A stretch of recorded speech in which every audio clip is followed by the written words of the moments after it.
Hi everyone, it's Lorraine with Pigments for Hue and welcome to my channel.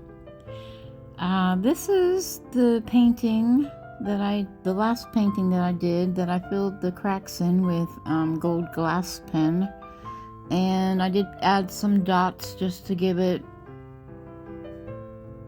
I don't know, a little bit more personality.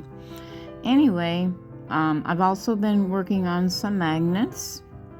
And when I get done getting this video going, I'm going to be working on some resining some more of my pieces.